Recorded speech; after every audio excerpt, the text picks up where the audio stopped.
Bonjour. Dans cette vidéo, nous allons vous présenter l'écriture comptable d'acquisition d'une immobilisation à travers une opération d'achat contre fournisseur.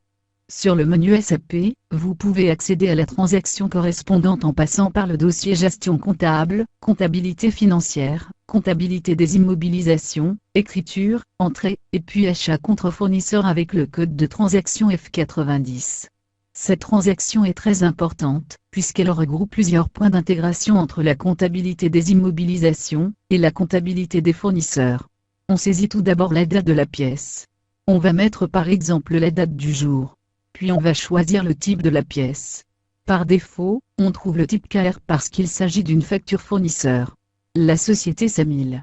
La devise c'est l'euro. Il faudra introduire une référence pour cette facture. Et puis, on commence la saisie des postes de la pièce. Le premier poste c'est celui du fournisseur, et la clé de comptabilisation correspondante c'est 31. Pourquoi?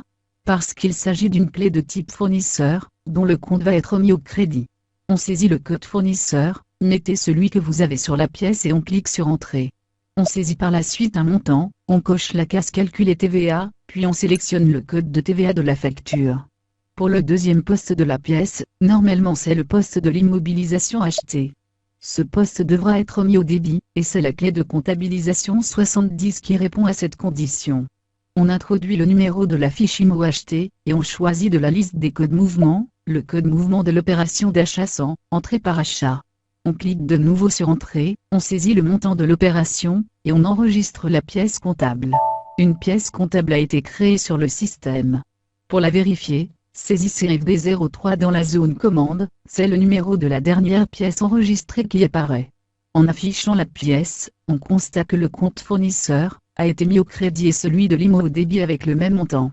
Et nous trouvons aussi toutes les données relatives à la saisie de l'opération d'achat. Une fois l'écriture comptable enregistrée, le système va mettre en service l'immobilisation concernée.